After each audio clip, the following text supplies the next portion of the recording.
RSS प्रमुख मोहन भागवत से जब केंद्रीय कृषि मंत्री शिवराज सिंह चौहान की मुलाकात हुई, करीब 2 साल बाद हुई इस बैठक ने राजनीतिक हलचल बढ़ा दी है। माना जा रहा है ये बैठक आने वाले बीजेपी राष्ट्रीय अध्यक्ष चुनाव से जुड़ी हो सकती है। दिल्ली के झंडेवालान स्थित संघ कार्यालय केशव कुंज में शिवराज सिंह चौहान ने आरएसएस प्रमुख मोहन भागवत से जब मुलाकात की तो दोनों के बीच करीब 45 मिनट तक बंद कमरे में चर्चा हुई। हालांकि मुलाकात में क्या बात हुई है, क्या चर्चा हुई है, इसकी जानकारी बाहर नहीं आई है, लेकिन सूत्र ये कह रहे हैं कि बीजेपी अध्यक्ष पद को लेकर संघ स्तर पर मंथन शुरू हो चुका है और शिवराज इस रेस में सबसे आगे बताए जा रहे हैं। बताया भी जा रहा है कि सितंबर में नया अध्यक्ष चुने जाने की प्रक्रिया पूरी करने की कोशिश होगी। 9 सितंबर को उपराष्ट्रपति चुनाव के बाद ही बीजेपी अध्यक्ष का चुनाव कराए जाने की संभावनाएं हैं और अब 28 सितंबर से पहले ये प्रक्रिया पूरी की जा सकती है। शिवराज के अनुभव और संगठनात्मक क्षमता को देखते हुए उन्हें अध्यक्ष पद के लिए सबसे पसंदीदा माना जा रहा है। वहीं मौजूदा बीजेपी अध्यक्ष जेपी नड्डा का कार्यकाल जून 2024 में बढ़ाया गया था। नड्डा फरवरी 2020 से अध्यक्ष हैं और समय समय पर चुनाव के चलते उनका कार्यकाल बढ़ता रहा है।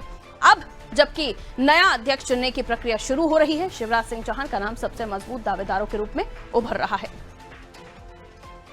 और आइए ऐसे हम समझने की कोशिश करते हैं, पूर्व मुख्यमंत्री केंद्रीय कृषि मंत्री शिवराज सिंह चौहान क्या बीजेपी के नए अध्यक्ष हो सकते हैं। ये तमाम कयास हैं क्योंकि जो मीटिंग हुई है मोहन भागवत के साथ 45 मिनट की, उसको लेकर अब चर्चाओं का दौर शुरू हो गया है। आइए ऐसे समझने की कोशिश करते हैं। मनोज वर्मा जी हमारा पॉलिटिकल एडिटर हैं, इस खबर को हम उनसे भी समझेंगे उनका क्या नजरिया है।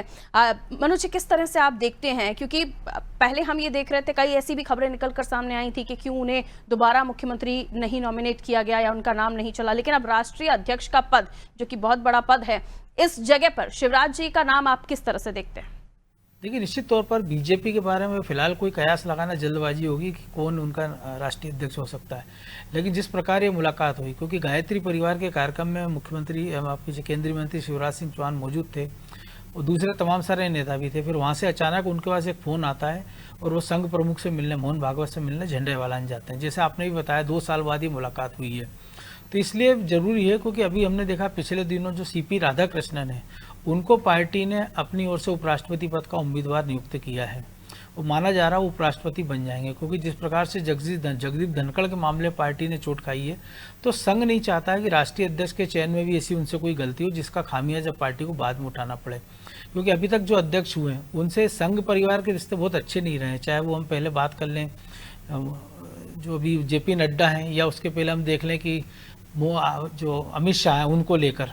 तो इस बार संघ चाहता है कि ऐसा एक अध्यक्ष हो जो संघ और सरकार दोनों के बीच में समन्वय बनाकर चले, कार्यकर्ताओं में उतना ही लोकप्रिय हो और तमाम सारे राजनीतिक दलों के साथ साथ जो पार्टी का आम कार्यकर्ता है उसके लिए सहज सुलभ हो। तो इन कसौटियों पर शिवराज सिंह चौहान खरे उतरते हैं।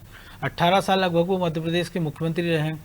पाँव वाले भैया से उनकी पहचान रही है, लगातार सक्रियता उनकी हमने देखी है मध्य प्रदेश में।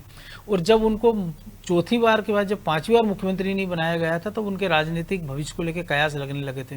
लेकिन पार्टी ने उनको बाद में लोकसभा का चुनाव लड़वाया और केंद्रीय कृषि मंत्री बनाया है। और हाल ही में जिस प्रकार से उनका कद बढ़ा है कि हम देख रहे हैं कि देश के तमाम सारे राज्यों में वो दौरा कर रहे हैं, चाहे वो तमिलनाडु हो, पश्चिम बंगाल हो, बिहार हो, उत्तर प्रदेश हो, राजस्थान हो, तेलंगाना हो, तमिलनाडु हो। इसके साथ ही अभी जो पिछले दिनों एक ग्रुप ऑफ मिनिस्टर्स बनाया है जो 2047 के विकसित भारत के विजन को लेकर जिसकी पूरी तैयारी की गई है कि 2047 का भारत कैसा होगा। वो जो मिनिस्टर का ग्रुप है पावरफुल, उसमें भी एक ग्रुप में शिवराज सिंह चौहान को शामिल किया गया है, जो ये बताएगा कि सामाजिक और आर्थिक रूप से मध्य प्रदेश के साथ साथ पूरे देश को 2047 में कैसे विकसित किया जा सके। तो ये बताता है कि केंद्र की राजनीति में लगातार उनका कद बढ़ता जा रहा है। ओबीसी वर्ग से वो आते हैं और दूसरी पार्टियों के नेताओं के साथ भी उनके अच्छे संबंध है। अभी हमने देखा था पिछले दिनों जब उनके बेटों की शादियां हुई थी, तो उसका जो रिसेप्शन था उसमें मल्लिकार्जुन खड़गे थे, उसमें राहुल गांधी थे, उसमें सोनिया गांधी थी, प्रियंका गांधी थी।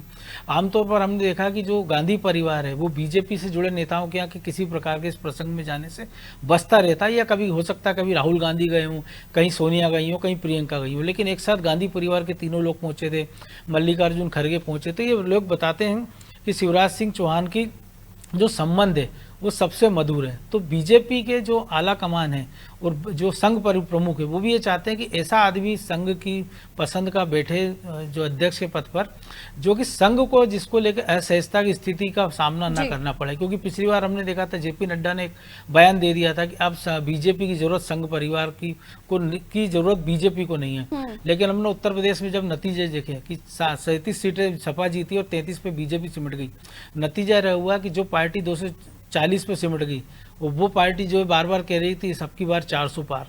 तो ऐसी परिस्थितियां ना बने, इस सब के चलते मुझे लगता है कि एक महत्वपूर्ण नाम शिवराज सिंह चौहान का हो सकता है और इस मुलाकात को इस नजरिए से देखा जाना चाहिए। बिल्कुल, यानी अगर ये कहा जाए कि तमाम समीकरणों पर कहीं ना कहीं फिट बैठते हुए शिवराज नजर आ रहे हैं तो गलत नहीं होगा। लेकिन जैसे कि शुरुआती दौर में आपने कहा कि बहुत ज्यादा कयासबाजी भारतीय जनता पार्टी में नहीं की जा सकती, कब वो कौन से निर्णय लेते हैं ये हमने बहुत समय पर बार बार देखा है। बहुत शुक्रिया मनोज जी जानकारी के लिए। तो देखिए, मौजूदा अध्यक्ष हैं बीजेपी के जेपी नड्डा, जिनका कार्यकाल 2024 में बढ़ाया गया था और 2020 से वो अध्यक्ष लगातार बने रहे थे।